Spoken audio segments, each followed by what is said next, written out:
le grand théâtre où nous sommes réunis, le musée des civilisations noires, le monument de la Renaissance et tant de routes et d'ouvrages portent encore sa marque.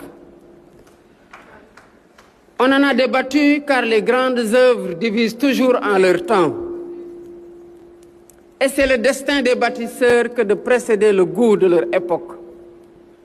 Mais toutes procédaient d'une seule idée, haute et exigeante, que ce pays méritait de voir grand et qu'il avait le droit à sa part de beauté, mais surtout qu'un Sénégalais ne devait jamais baisser le regard devant personne.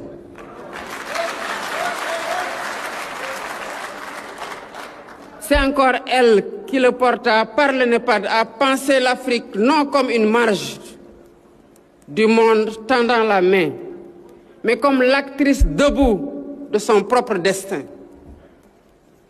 Et puis, par-delà les vertus, il y a l'homme que chacun de nous porte en soi. Mesdames, Messieurs, distingués invités, Abdoulaye Wade fut de ces hommes qui refusent les partages que l'époque croit obligés. Il voulut l'audace sans l'imprudence, la fermeté sans la haine, la fidélité à son parti sans sacrifier la primauté de la patrie.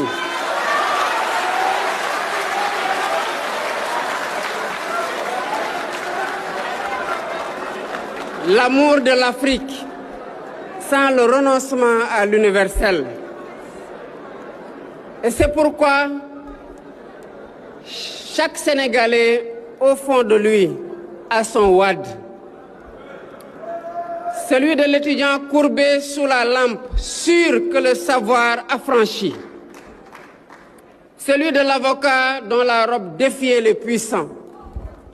Celui de l'opposant que l'on emprisonnait sans parvenir à le faire taire. Celui du tribun dont la parole soulevait les foules. Celui du bâtisseur qui redessina l'horizon du Sénégal. Celui du patriarche enfin, dont la longévité même est devenue une grâce que nous partageons aujourd'hui.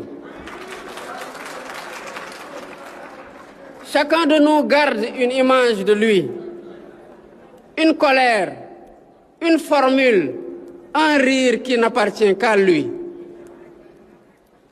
Tel est le privilège des hommes qui ont vraiment vécu pour leur peuple. Ils ne laissent pas un souvenir. Ils en laissent autant qu'il y a de cœur pour les porter. Un homme de combat, jamais de rancune.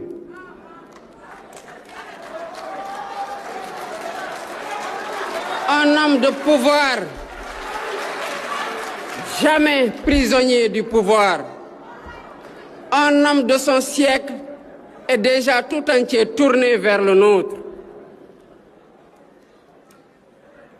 Monsieur le Président, vous me permettrez de quitter pour finir le langage de l'hommage.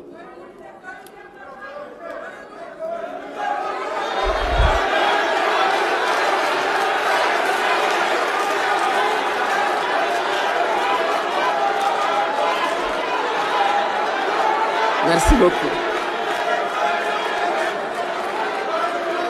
Merci beaucoup. Monsieur le Président,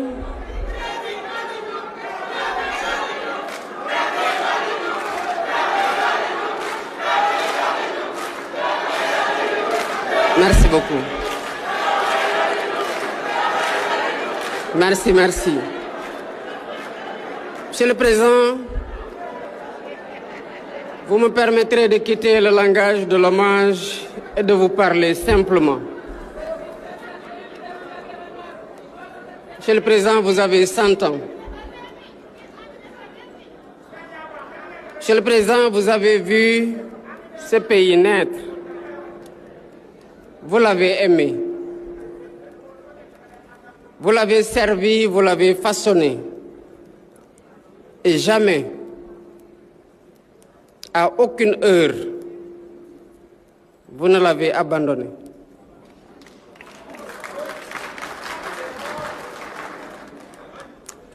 Vous nous avez appris des choses que vous n'enseignez peut-être pas exprès. Vous nous avez appris que la patience est une force et non une faiblesse. Vous nous avez appris que l'on peut perdre longtemps sans être vaincu.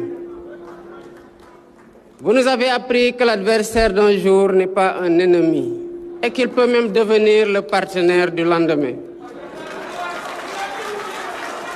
Vous nous avez appris qu'aucune querelle, si vive soit-elle, ne mérite pas que l'on déchire le pays qui nous est commun. Vous nous avez appris que rien de grand ne se bâtit sans une conviction plus grande que l'œuvre elle-même. Vous nous avez appris que servir sa jeunesse vaudra toujours mieux que de se servir d'elle.